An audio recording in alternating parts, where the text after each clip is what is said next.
sahabat terkasih, dimanapun Anda berada, salam jumpa lagi, salam damai, salam penuh sukacita. Bagaimana kabar Anda semua? Tentunya kami berharap Anda dalam keadaan yang sehat dan semangat. Pada kali ini, di Oase Rohani Katolik adalah perayaan wajib Santo Paulus Miki dan kawan-kawan, imam dan martir, bersama saya Laurencia Fani dan Romo Antonius Rajabana Omi. Kami akan mendampingi Anda semua membaca firman Tuhan dan juga nanti akan mendengarkan perenungan yang dibawakan oleh Romo Bono untuk mendapatkan inspirasi yang berguna bagi oase rohani kehidupan kita. Baik Romo, bagaimana kabar? Puji Tuhan, sehat. Amin. Bagaimana Bu Fani? Baik Romo, mari Romo kita mulai saja ya Romo, dengan doa pembuka yang akan dipimpin oleh Romo. Silakan. Marilah kita bersama-sama mengawali perjumpaan kita dengan berdoa. Dalam nama Bapa dan Putra dan Roh Kudus, amin. Bapa Maha Baik, kami bersyukur kepadamu karena Engkau setia menemani kami. Engkau terus membimbing kami dengan firman-Mu. Bukalah hati kami agar mempunyai ketaatan untuk mempercayai apa yang Kau firmankan dan menghayati melaksanakannya dalam kehidupan kami yang sungguh nyata, sehingga kami mengalami kehadiran-Mu sendiri dan juga merasakan bimbingan dan kasih-Mu. Hadirlah bersama kami dalam perjumpaan kali ini, agar kami mengerti apa yang Kau kehendaki dan memperoleh kekuatan iman karena firman-Mu. Ini semua kami haturkan kepadamu dengan pengantaraan Kristus, Tuhan dan Juru Selamat kami. Amin. Amin. Dalam nama Bapa dan Putra dan Roh Kudus. Amin. Antifon pembuka. Para kudus bergembira di surga sambil mengikuti jejak Kristus. Mereka menumpahkan darahnya demi Dia, sehingga kini bersukaria selamanya. Bacaan diambil dari kitab pertama Raja-Raja, bab 8 ayat 22-23, dilanjutkan ayat 27-30. Pada hari pentahbisan rumah Allah, Raja Salomo berdiri di depan mezbah Tuhan di hadapan segenap jemaah Israel. Ia menadahkan tangannya ke langit, lalu berkata, "Ya Tuhan Allah Israel, tidak ada Allah seperti Engkau di langit di atas dan di bumi di bawah. Engkau memelihara perjanjian dan kasih setia kepada hamba-hamba-Mu yang dengan segenap hatinya hidup di hadapan-Mu. Benarkah Allah hendak diam di atas bumi? Sedangkan langit, bahkan langit yang mengatasi segala langit pun tidak dapat memuat Engkau, apalagi rumah yang kudirikan ini. Karena itu, berpalinglah kepada doa dan permohonan hamba-Mu ini ya Tuhan Allahku. Dengarkanlah seruan dan doa yang hamba panjatkan di hadapan-Mu pada hari ini. Kiranya siang malam mata-Mu terbuka terhadap rumah ini, terhadap tempat yang tentangnya Kau katakan, Namaku akan tinggal di sana. Dengarkanlah doa yang hamba-Mu panjatkan di tempat ini. Dan dengarkanlah permohonan hamba-Mu dan umat-Mu Israel yang mereka panjatkan di tempat ini. Dengarkanlah dari tempat kediaman-Mu di surga. Dan apabila Engkau mendengarnya, maka Engkau akan mengampuni. Demikianlah sabda Tuhan. Syukur kepada Allah. Marilah kita tanggapi dengan Mazmur. Betapa menyenangkan kediaman-Mu ya Tuhan semesta alam. Betapa menyenangkan kediaman-Mu ya Tuhan semesta alam. Jiwaku merana karena merindukan pelataran rumah Tuhan. Jiwa dan ragaku bersorak-sorai kepada Allah yang hidup. Betapa menyenangkan kediaman-Mu ya Tuhan semesta alam. Bahkan burung pipit mendapat tempat dan burung layang-layang mendapat sebuah sarang. Tempat mereka menaruh anak-anaknya pada mezbah-mezbah-Mu ya Tuhan Tuhan semesta alam, ya Rajaku dan Allahku. Betapa menyenangkan kediaman-Mu ya Tuhan semesta alam. Berbahagialah orang yang diam di rumah-Mu, yang memuji-muji Engkau tanpa henti. Lihatlah kami ya Allah, perisai kami, pandanglah wajah orang yang Kau urapi. Betapa menyenangkan kediaman-Mu ya Tuhan semesta alam. Sebab lebih baik 1 hari di pelataran-Mu daripada 1000 hari di tempat lain. Lebih baik berdiri di ambang pintu rumah Allahku daripada diam di kemah-kemah orang fasik. Betapa menyenangkan kediaman-Mu ya Tuhan semesta alam. Haleluya, haleluya, haleluya, haleluya, haleluya, haleluya.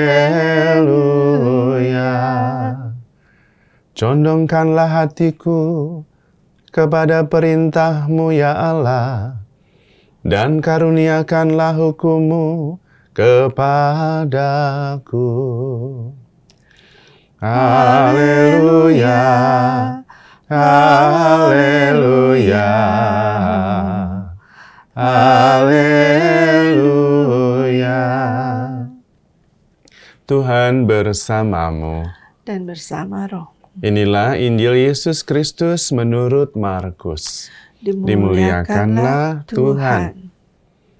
Kita mendengar dari Injil Markus bab 7 ayat 1 sampai 13. Pada suatu hari, serombongan orang Farisi dan beberapa ahli Taurat dari Yerusalem datang menemui Yesus. Mereka melihat beberapa murid Yesus makan dengan tangan najis, yaitu dengan tangan yang tidak dibasuh. Sebab orang-orang Farisi, seperti orang-orang Yahudi lainnya, tidak makan tanpa membasuh tangan lebih dulu, karena mereka berpegang pada adat istiadat nenek moyang. Dan kalau pulang dari pasar, mereka juga tidak makan kalau tidak lebih dahulu membersihkan dirinya. Banyak warisan lain yang mereka pegang, umpamanya hal mencuci cawan, kendi, dan perkakas tembaga. Karena itu, orang-orang Farisi dan ahli-ahli Taurat itu bertanya kepada Yesus, "Mengapa murid-murid-Mu tidak mematuhi adat istiadat nenek moyang kita? Mengapa mereka makan dengan tangan najis?" Jawab Yesus kepada mereka, "Benarlah nubuat Yesaya tentang kamu, hai orang-orang munafik. Sebab ada tertulis, bangsa ini memuliakan Aku dengan bibirnya, padahal hatinya jauh daripadaku. Percuma mereka beribadat kepadaku, sebab ajaran yang mereka ajarkan ialah perintah manusia. Perintah Allah kamu abaikan untuk berpegang pada adat istiadat manusia." Yesus berkata kepada mereka, "Sungguh pandai kamu mengesampingkan perintah Allah supaya kamu dapat memelihara adat istiadatmu sendiri. Karena Musa telah berkata, 'Hormatilah ayahmu dan ibumu,' Dan siapa yang mengutuki ayahnya atau ibunya harus mati. Tetapi kamu berkata, kalau seorang berkata kepada bapa atau ibunya, apa yang ada padaku yang dapat digunakan untuk pemeliharaanmu, sudah digunakan untuk korban, yaitu persembahan kepada Allah. Maka kamu membiarkan dia untuk tidak lagi berbuat sesuatu pun bagi bapa atau ibunya. Dengan demikian, sabda Allah kamu nyatakan tidak berlaku demi adat istiadat yang kamu ikuti itu. Dan banyak hal lain seperti itu yang kamu lakukan. Demikianlah sabda Tuhan. Terpujilah Kristus. Sahabat Oase Rohani Katolik yang dikasihi Tuhan, sudah kita dengarkan bersama firman Tuhan. Sekarang marilah kita menyimak permenungan yang akan dibawakan oleh Romo Bono. Baik Romo, bagaimana kita mulai dari bacaan yang pertama ya Romo ya? Baik. Bacaan yang pertama kita mendengar bagaimana sebetulnya Salomo itu mempunyai paham dan iman tentang Allah yang sudah luar biasa. Karena pada zamannya Allah dipahami sangat manusiawi. Mereka mempunyai Tuhan masing-masing dan kemudian juga diwujudkan dalam patung-patung. Tetapi Salomo sudah sampai pada keyakinan bahwa Allah itu begitu besar. Yahweh itu pencipta langit dan bumi. Dan karena itu berkuasa maha kuasa. Tidak ada satupun yang bisa menampung bahkan. Maka ketika dia membangun sebuah rumah bait Allah supaya Allah tinggal di dalamnya, Salomo sendiri ragu-ragu.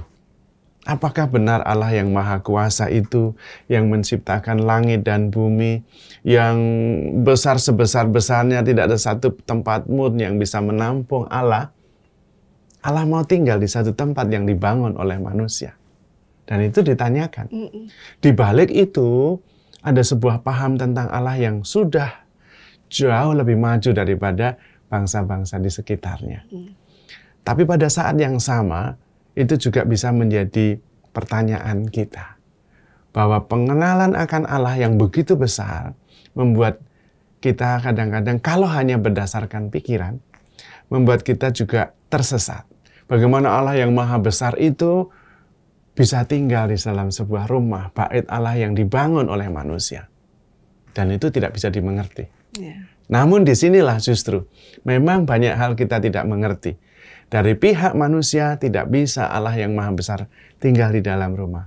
Tapi dari pihak Allah, karena Allah mau, maka bisa. Karena Allah bisa apa saja. Dan dia memang mau tinggal di bait Allah. Mau tinggal tujuannya adalah supaya Allah dekat dengan umatnya. Umatnya bisa kapan saja bertemu dengan yang ilahi, Yahweh, di rumah yang dibangun oleh Salomo, yang menjadi rumah Allah, bait Allah. Dan itu dari pihak Allah. Allah yang menghendaki tinggal di antara umatnya. Karena cinta. Bukan karena paham manusia. Bagaimana Allah yang maha besar bisa tinggal di rumah. Kalau itu tidak bisa dimengerti. Akal budi kita tidak. Tetapi kalau dari pihak kasih Allah, Allah yang menghendaki karena kasih tinggal di antara umatnya, ya bisa saja. Dan itu yang perlu di dalam hal ini kita diajak untuk lebih mengenal Allah, bukan hanya dari sudut pandang kita, tetapi dari hati Allah, dari rencana Allah, kehendak Allah. Dan itu kemudian menjadi masuk akal. Bukan lagi bisa tidak bisa, tetapi karena Allah mau, dan out of love, karena cinta, lalu menjadi wow kita. Nantinya ini menjadi pralambang, pragambar, bahwa Allah sungguh-sungguh mau tinggal di antara umatnya, bukan hanya di dalam sebuah bait Allah, tetapi di dalam seorang pribadi manusia, Yesus. Lalu Allah menjadi manusia dan tinggal di antara umatnya. Tujuannya apa? Menyelamatkan, mencintai, menemani. Dorongannya adalah kasih. Maka dalam konteks ini kemudian kita diajak untuk lebih masuk ke dalam rencana Allah sendiri. Bahwa Allah bisa dan mau tinggal di antara umatnya karena mencintai. Dan karena mau menyelamatkan. Di pihak kita, percaya, bersyukur, dan sungguh-sungguh mengandalkan Tuhan yang ada di tengah-tengah kita. Dan saya kira itu yang paling utama. Namun seringkali yang terjadi adalah kita tetap tidak sungguh-sungguh mengandalkan Allah. Tetapi mengandalkan logika, pikiran, rencana kita. Sehingga segala-galanya dipikirkan berdasarkan apa yang bisa masuk dalam logika kita. Lupa bahwa ada sisi lain kita bisa melihat dari sisi Allah yang ternyata jauh lebih besar. Maka dalam teks lain yang juga kurang lebih punya pesan yang sama. Rancanganmu bukan rancanganku. Rancanganku jauh melebihi rancanganmu. Seperti jauhnya langit dan bumi. Nah, di situ ada sebuah ajakan untuk menempatkan Allah sebagai Allah. Artinya kita tidak sebanding. Dan karena itu sebetulnya juga ada sebuah ajakan. Kalau begitu, percaya saja sudah. Jangan terlalu mengandalkan pikiran sendiri. Dari saat ke saat mengandalkan Tuhan, karena rancangan Tuhan jauh lebih tinggi dan selalu lebih baik. Dalam Yeremia bab 29 ayat 11 dikatakan, Allah merencanakan masa depan yang penuh pengharapan untuk kita. Dan karena itu kita di situ seharusnya kalau kita benar-benar percaya, nggak khawatir lagi. Tenang. Apalagi Allah sendiri mau tinggal di antara kita. Dan kalau kemudian kita sudah percaya kepada Yesus, Tuhan sendiri menjadi manusia seperti kita. Immanuel menyertai dan meneguhkan dan menyelamatkan kita. Maka benar bahwa Allah sungguh tinggal di bait-Nya. Kalau kita, Allah sungguh benar tinggal dalam sakramen Maha Kudus yang selalu ada bersama kita. Pertanyaannya, apakah kita sadar dan menghayati bahwa Allah bersama kita atau tidak? Itu. Allah ada di tabernakel, tapi kita tidak pernah datang. Lalu mengatakan, kenapa Allah tidak menolong dan jauh? Kita tidak pernah datang. Itu yang sebetulnya pesan yang begitu jelas ya dalam bacaan yang pertama. Dari pihak Allah, Allah sungguh mau dekat dengan kita. Dan mengharapkan kita percaya dan kemudian mengandalkan Tuhan. Iya, gitu. Soal mengandalkan Allah itu terkait dengan kemampuan nggak sih Romo sebenarnya? Ada yang nggak mampu gitu loh, atau lupa, atau ya kemampuan ya sebenarnya ya. Ya sebetulnya semuanya sih kita sudah diberi kemampuan untuk mengandalkan Tuhan karena Roh Kudus dicurahkan kepada kita. Hanya kemudian kita sendiri lebih mengandalkan pikiran. Sombong ya. Nah, di situ ada masalah kurang kerendahan hati, kurang taat, dan tidak bisa melepaskan genggaman kita. Kita itu cenderung mempunyai pegangan yang bisa kita andalkan. Dan itu biasanya pikiran kita. Ya Allah, sungguh Allah, tapi ya saya harus menyiapkan dulu, beres, lalu oh ya Allah ada. Allah hanya menjadi stempel. Nah, pada waktu ketika kita tidak bisa mengandalkan lagi, disitulah kita akan menjadi bingung. Karena kita tidak terbiasa. Dan menurut saya, cepat atau lambat kita masing-masing semuanya akan sampai pada titik ketika hanya bisa mengandalkan Allah saja. Tidak bisa mengandalkan yang lain. Pasti itu ya. Pasti. Entah cepat atau lambat. Tapi kalau saya boleh berbagi, saya sendiri pernah mengalami. Tahun 2016. Ada benjolan di sini. Lalu kata dokter di USG, dicek, dan katanya ini hidup. Lalu katanya di sini juga ada. Katanya ini nasofaring cancer yang sudah stadium 3. Waduh. Dan pada waktu itu saya tidak bisa mengandalkan apapun. Dokter saya tidak bisa mengandalkan, obat nggak bisa. Sahabat yang mengunjungi membesarkan hati juga tidak bisa membantu. Tidak bisa saya mengandalkan kecuali Tuhan. Ya puji Tuhan akhirnya ternyata bukan kanker. Ya dokternya sendiri bingung. Kalau saya menganggapnya ya mujizat. Karena kemudian sembuh dengan sendiri. Tapi intinya adalah pada saat tertentu, cepat atau lambat kita akan mengalami bahwa Allah adalah Allah. Kita tidak bisa lagi mengandalkan apapun yang lain kecuali Dia. Nah, di situ sebetulnya dibutuhkan kerendahan hati, ketaatan, kepercayaan penuh bahwa Allah begitu maha kuasa, tapi begitu mengasihi kita. Sehingga menurut akal manusia tidak mungkin tinggal di sebuah rumah dari pihak kita, tapi dari sudut pandang Allah sangat bisa, karena Allah mau dan mau karena mencintai kita. Jadi kita harusnya memang benar-benar menyerahkan diri ya, seutuhnya dong. Seutuhnya. Jangan bawa gembolan itu ya Romo ya, diri sendiri, pikiran-pikiran, kurang rendah hati Romo. Iya betul, ya, betul. Nah kan dibilang ya di Yesaya juga itu bahwa memuliakan Tuhan hanya di bibir aja, di hatinya jauh-jauh gitu kan ya. Betul. Itu mereka sibuk dengan korban segala macam itu ya Romo ya? Ya mereka itu tadi hati dan kepala itu jauh. Nah, mereka itu hanya di kepala dengan pertimbangan-pertimbangan, dan kadang-kadang pertimbangannya itu lebih egoistik. Kalau saya mempersembahkan begini, hitung-hitungan lah. Di situ tidak ada iman, di situ tidak ada kepercayaan. Nah, bisa jadi dalam tindakan-tindakan kita yang kadang-kadang sangat menurut pandangan religius, tapi motivasinya bisa jadi egoistik juga. Tidak sungguh-sungguh percaya kepada Allah. Sehingga ya beribadah pun hitung-hitungan.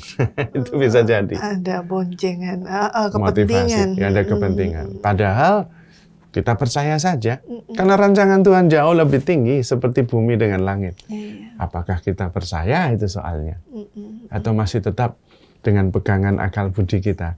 Ya bagaimanapun kalau nggak ada yang dipegang ya melepaskan diri sepenuhnya ya gimana gitu. Tetapi itu yang diharapkan.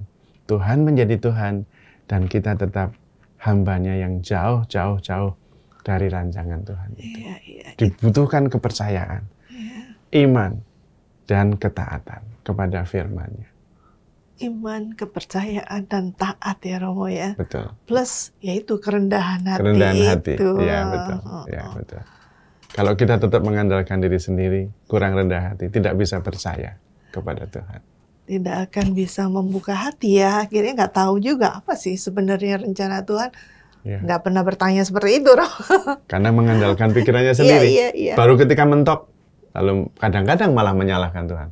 Kenapa Tuhan tidak menolong, saya sudah berusaha. Padahal pertolongannya selalu ada. Tinggal kita mengandalkan Tuhan dan percaya, bukan mengandalkan diri sendiri. Iya. Romo. Kita break sejenak ya Romo untuk sesi pertama ini. Sahabat terkasih, kita akan rehat sejenak di sesi pertama ini. Jangan kemana-mana, tetap di tempat Anda. Kita jumpa lagi di sesi yang kedua.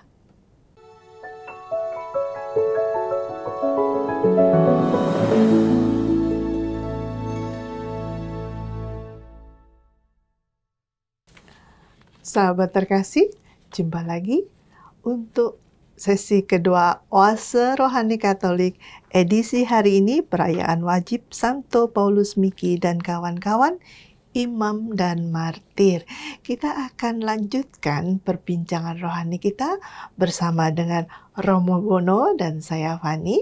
Tapi sebelumnya, bagi Anda yang menginginkan untuk berpartisipasi, memberikan pendapat atau usulan, dapat mengirimkan tulisan Anda ke email kami di orkkaj2021@gmail.com atau nomor telepon WhatsApp 0881 0251 33438. Demikian Romo, mari kita lanjutkan ya Romo ya untuk sesi kedua ini. Kita langsung aja Romo ya, masuk ke Injil menurut Markus ya. Ini orang Farisi benar-benar ya protes nih Romo. Baik, ya sebetulnya Injil juga menceritakan kisah sebagai cermin yang mirip juga dengan apa yang kita bahas di dalam bacaan yang pertama. Bahwa ada jarak antara rancangan Allah dan manusia. Apa yang dipikirkan manusia dengan yang dipikirkan Allah kadang-kadang tidak nyambung.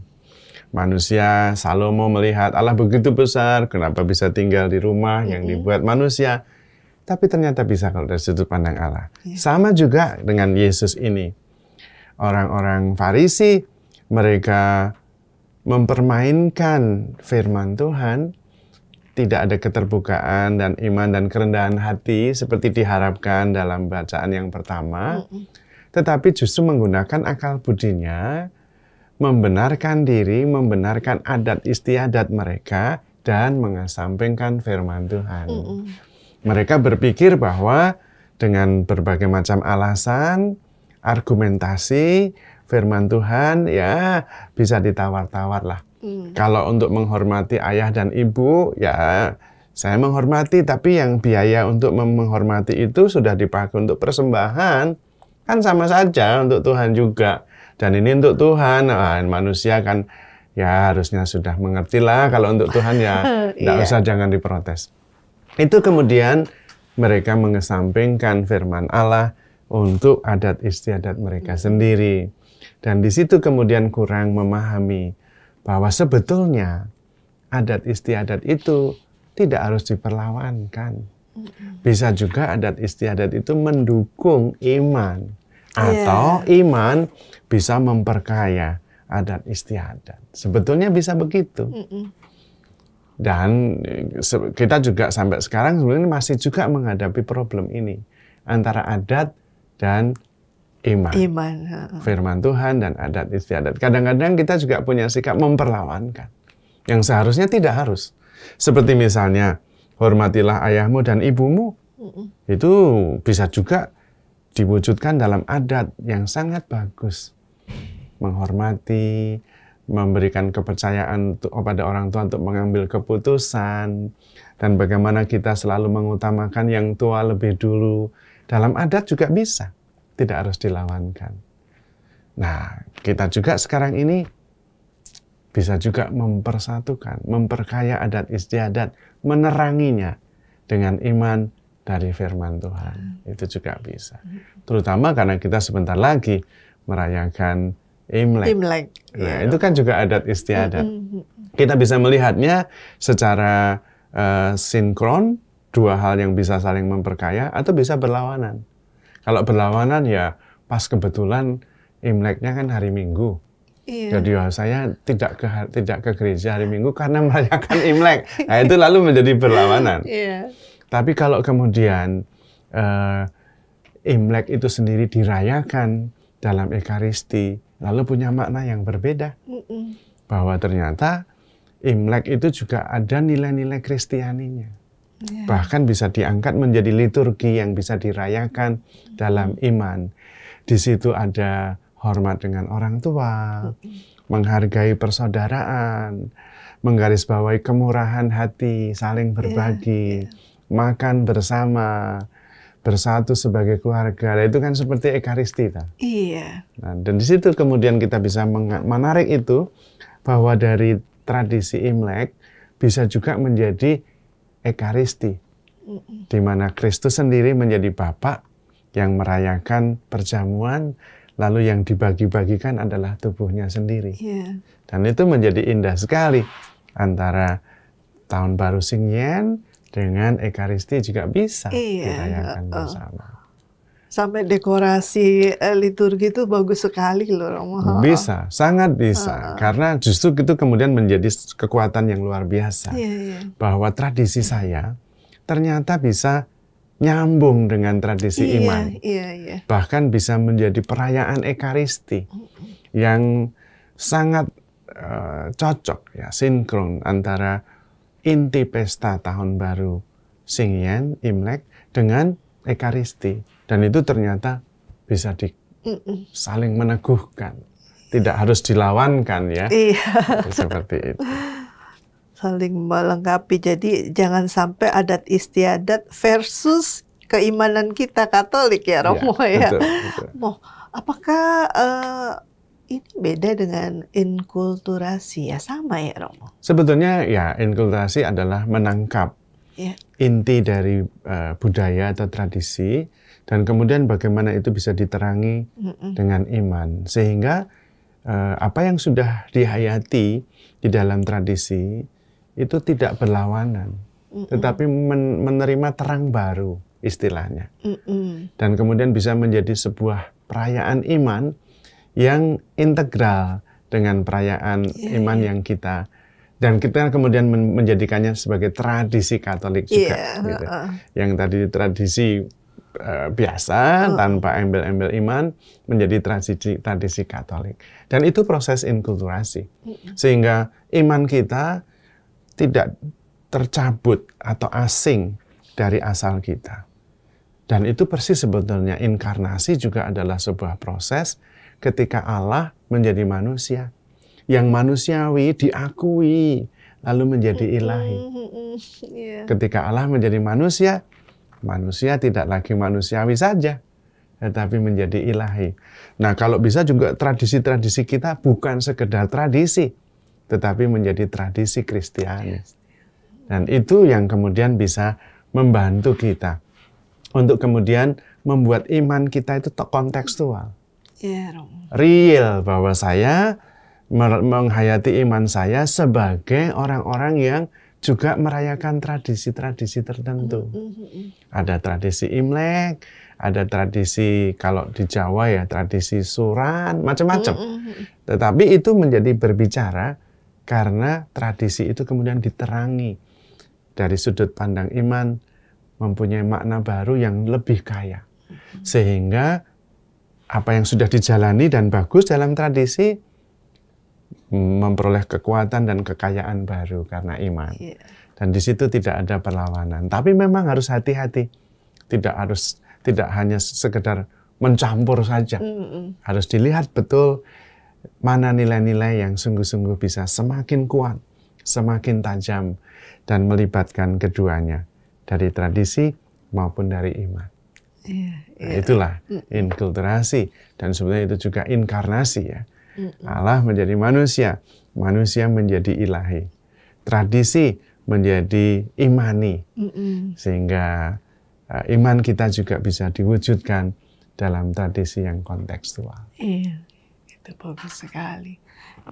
Di mana adat itu juga ya Romo ya, sebenarnya adat saat kita kumpul bareng-bareng ya, makan bersama sebelum itu malam Imlek ya, itu ada bagi angpau, bagi jeruk, dan saya melihat semuanya itu bisa dipindahkan ke dalam liturgi, ke dalam misa. Setelah misa, nah berbagi itu Romo ya. Betul, karena nilai dalam Ekaristi juga mirip ya. Ekaristi intinya berbagi. Tuhan sendiri dalam perjamuan membagikan dirinya, membagikan hidupnya, supaya kita menjadi satu keluarga. Kristus sebagai kepala. Nah, Imlek juga malam tahun baru itu, kepala rumah tangga mengadakan perjamuan, makan bersama, membagi angpau, membagi jeruk, lambang-lambang kesejahteraan, supaya kita bersama-sama menciptakan kesejahteraan bersama. Nah, itu kan sebuah nilai yang sangat bagus. Jangan kemudian kita mengambil tradisi-tradisi yang memang mempunyai kepercayaan-kepercayaan yang sifatnya tahayul. Bahwa kalau bagi ini karena ada roh-roh ini, ya itu agak berbeda. Tapi nilai-nilai bahwa kekeluargaan, kebersamaan, kemurahan hati, itu juga sangat cocok dengan Ekaristi. Allah murah hati. Dan Imlek itu membuktikan sebetulnya secara real bahwa manusia itu bisa murah hati, bisa baik hati, bisa memaafkan, bisa baik intinya, bisa sungguh-sungguh menjadi pribadi yang excellent. Sudah terbukti dengan Imlek itu. Bahwa kemudian sesudah Imlek kembali lagi tidak murah hati, itu lain. Tapi sudah terbukti bahwa bisa murah hati. Dan ini yang perlu dirayakan. Allah menciptakan kita baik, amat baik kalau dalam kitab Kejadian. Dan Imlek membuktikan. Imlek itu baik semua.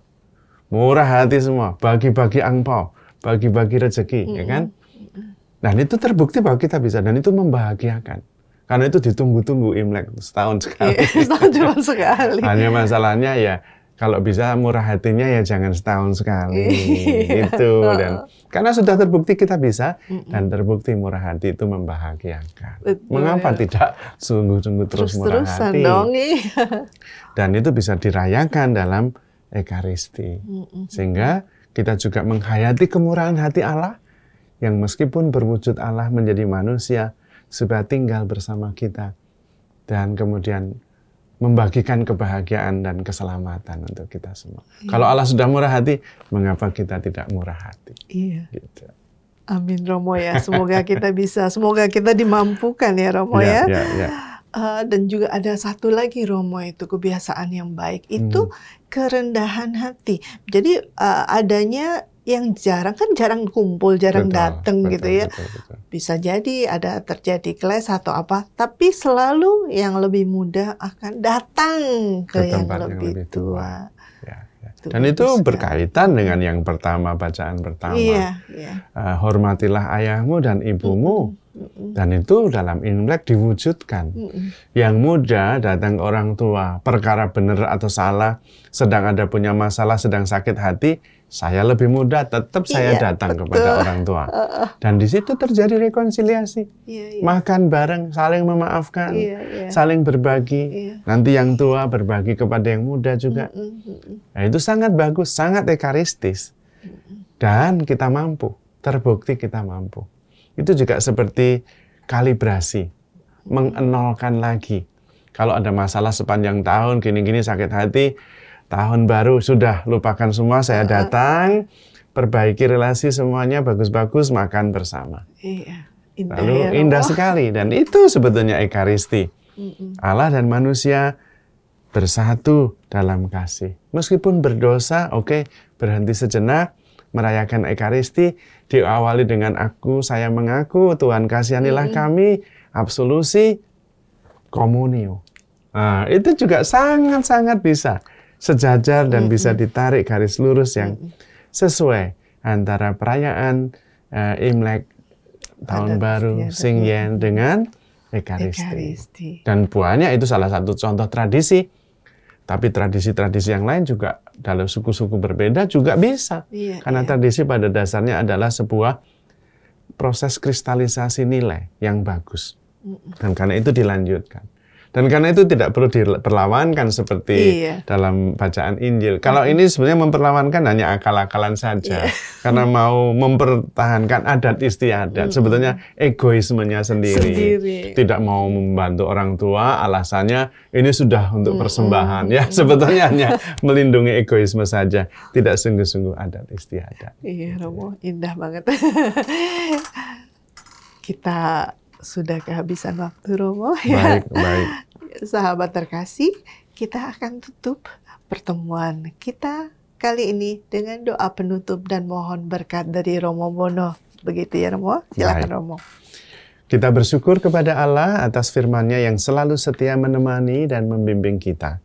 Dan kita mengakhirinya dengan doa penutup dan juga berkat. Dalam nama Bapa dan Putra dan Roh Kudus. Amin. Allah Bapa Maha Baik, Engkau sangat mengasihi kami, dan Engkau tidak pernah menyerah mengasihi kami. Ketika kami tersesat, Engkau membimbing kami kembali. Ketika kami ragu-ragu, Engkau meneguhkan kami. Melalui adat istiadat, kebiasaan, Engkau juga mengarahkan kami untuk sampai iman kepadamu dan mensyukurinya karena iman kepadamu. Karena itu kami bersyukur bahwa hari ini kami menyadari, terbuka akan kasih-Mu yang tanpa batas. Engkau mengasihi kami juga melalui adat istiadat yang biasa kami laksanakan. Semoga kami tidak mempertentangkan, tetapi menyempurnakannya dengan iman akan Engkau. Berkatilah kami untuk kehidupan kami selanjutnya, untuk keluarga kami. Dan semoga Allah yang Maha Baik memberkati kita semua, keluarga kita, pekerjaan dan niat baik kita dengan kuasa dan kasih-Nya. Dalam nama Bapa dan Putra dan Roh Kudus. Amin. Amin. Terima kasih Romo. Kembali. Sahabat Oase Rohani Katolik yang dikasihi Tuhan, sampai di sini perjumpaan kita untuk edisi hari ini. Semoga kita makin dikuatkan dan dimampukan untuk memperoleh kerendahan hati yang sebenarnya. Romo Bono dan saya Fani pamit undur diri. Sampai jumpa di lain kesempatan. Salam damai.